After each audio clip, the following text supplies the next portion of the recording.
41 points are the second fewest ever scored by an opponent in this building. Clemson scored 39 in 1995.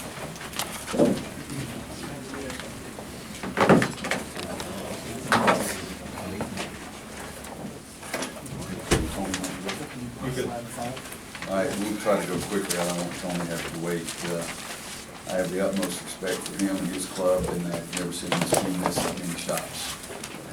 We were playing pretty well defensively sometimes, and sometimes they got wide open shots and they just didn't go in. It happens in the game of basketball, but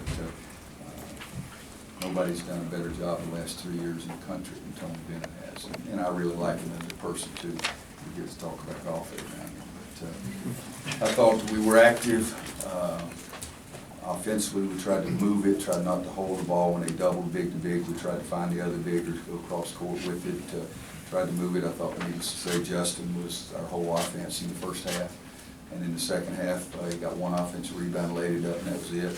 I got mad at him and Joel because they both took back-to-back terrible shots and took them out. But he kept us in there, to say the least, in the first half.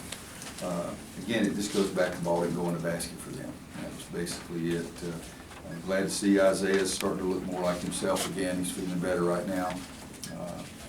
Nate Britt was throwing up after pregame today, so I didn't know what we were going to get out of him, but Nate gave us a pretty tough 14 minutes out there. But again, this was a game where some shots went in the basket for us and they didn't go in the basket for them. What did you like that your team did defensively? You know, it's hard to say because I kept saying, gosh, he was open. Gosh, he was open. Gosh, he was open. You know, so I like to look at the tape because I'm not real pleased defensively with anything we did right now.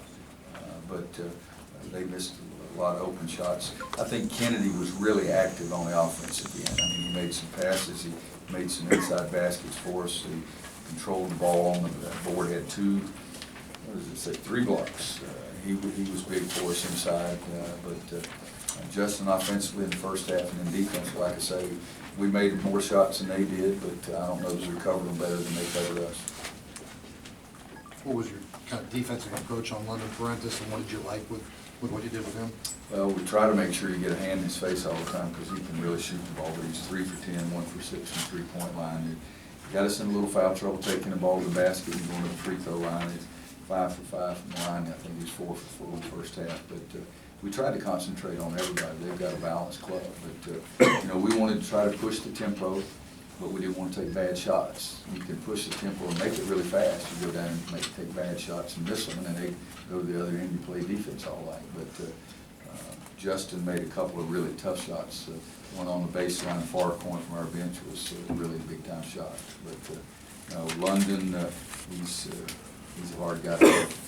Did you notice any more defensive urgency, or was it just, again, simply a matter of them missing shots? Well, you know, I said both. I think we did some good things, but I swear, I mean, you guys saw the game. I mean, a lot of times they got a guy wide open in the corner, shoots it, goes all the way down the hole, comes out. But I thought we had a sense of urgency defensively. I thought we tried to do it, but I don't think we were as good as the statistics will look like.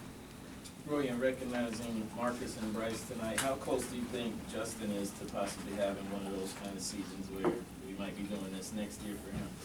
We'll have to see. You know, we've got some season left to play. I don't like to talk about long-range plans. We've got to play Wednesday night. But first half, that's pretty impressive what he did the first half. Second half, he scored 2 more points than one. The early foul trouble for Jack Salt for them took them out of that traditional lineup. How did that change things? Yeah, Kate's really a skilled player, very athletic and everything, but you know, Salt starts for a reason.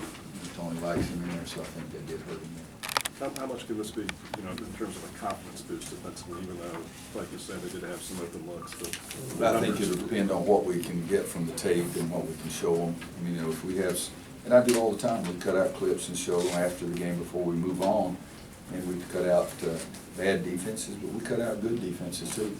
And so the old lie in the sky don't lie. We'll show it to them and see what it is, and hopefully we'll find a few of those plays that we really did a good job defensively and not just hope that they missed a bunch of shots. But I'm just being truthful. You know, if I look at the tape and I say, good God, we were good defensively, I'll tell you next time I talk to you. Anybody else? Okay, thank you, President.